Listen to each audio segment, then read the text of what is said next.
Hæ, ég heiti Viktoría, ég iðnaðarverkfræðingur og hef starfað á svona stöðugum umbótum í yfir 10 ár og í dag ætla ég aðeins að fara yfir hvað þetta lín sem allir að tala um. Það eru margir sem spyrja mig, Viktoría, hvað þetta lín sem allir að tala um? Og kannski ekki allir, en allir sem eru í kringum mig.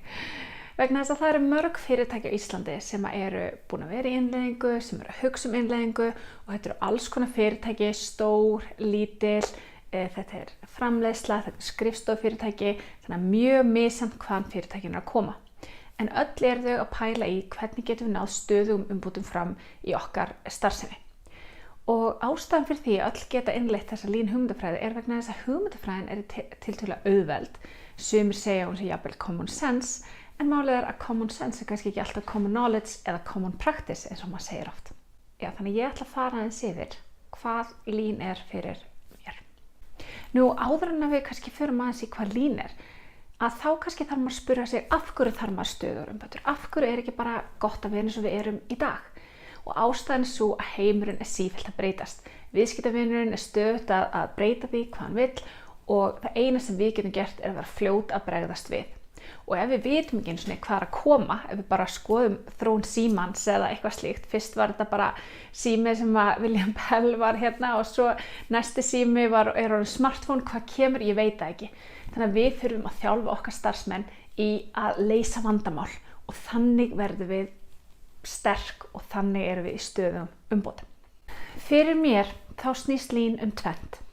Annars vegar erum við með mjög mikið af tólum sem við getum notað í svona beltin okkar. Þarna kom inn töflur, þarna kemur inn virðisgreining, 5S og ýmislegt fleira. En málið er ef við höfum ekki starfsmennina með okkur, þá gengur þetta aldrei upp. Þannig að þetta er líka breyting á kúltúr. Það snýst bæði það að allir starfsmenn þurfa að vera með og koma með stöðugar umbætur. En líka í staðan fyrir alltaf að vera að horfa ykkur risaverkefni, að þá erum við að hugsa ef allir starfsmenn komið margarlega hugmyndir, þá komist við á sama stað. Ástæðan fyrir því að svona mörg fyrirtæki og ólík fyrirtæki geta innleitt lín er eins og áður sagði vegna þess að hugmyndafræðin er tiltölulega auðveld. En þetta er líka gömul hugmyndafræði. Þetta er ekki eitthvað sem var að gerast fyrir 10 árum. Þetta kemur í rauninni 1960 þegar Toyota er að skoða bara, við þurfum að gera betur, þeir voru fastir á eyju og þeir bara urðu að gera betur til þess að lifa af. Og þeir taka upp PDCA sem gæðarhring Demings og setja það í öll sín tól. Nú, síðan fara þeir og ná þessum stöðum umbótum og allt í einu fara önnur fyrirtæki að skoða býtu, hvað eru þeir að gera sem við erum ekki að gera. Og Womack & Jones, þeir fengu að fara, og þeir voru þessum tíma nemendur í Harvard, að skoða verksmiðjur Toyota. Og þeir komast að því að þetta voru í rauninni 5 skref sem Toyota er alltaf að fara í gegnum og það náði því að þeir náðu þessum árangri sem þeir náði. Og þessi 5 skref eru að þeir eru alltaf að skoða hvað er virði fyrir viðskiptavin.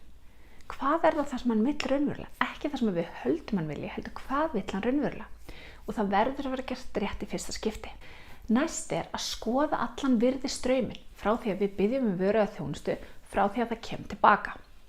Skoða öll skrefin á milli líka þegar við stoppum og líka þegar eitthvað er að gerast og virkilega skoða og greina ferilinn. Næst er það flæði, að í staðan fyrir að við séum alltaf að láta viðskiptavinin okkar stoppa, hvernig getum við látið hann fara í gegnum ferli okkar án þess að stoppa og ná þannig góðu flæði. Síðan er það tók að láta viðskiptavinin framkalla eftirspurn. En í staðan fyrir að við bara framleiðum upp í eitthvað lager og svo setjum við út á markað, að þá viljum við hann segja ég vil meira og þá látum við hann fá meira. Í þjónustu þá hefur við oft sagt viðskiptavinurinn fær það þjónustu sem hann vill á þeim tíma sem hann vill.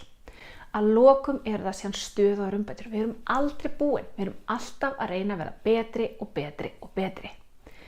Og það var það sem þeir sáu hjá Toyota er að það var þessi stanslösa leit að hvernig getum við orðið betri og ekki bara einhver 1 eða 2 sérfræðingar, heldur allir starfsmennir.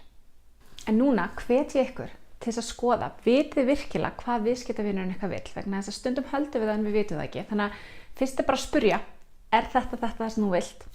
Nú og í öðru lagi, segið þið starfsfólkinu eitthvað frá sóun og í staðan fyrir að hugsa hvað deildin á að gera, fyrirtæki að gera, byrjaðu bara sjálfur þér.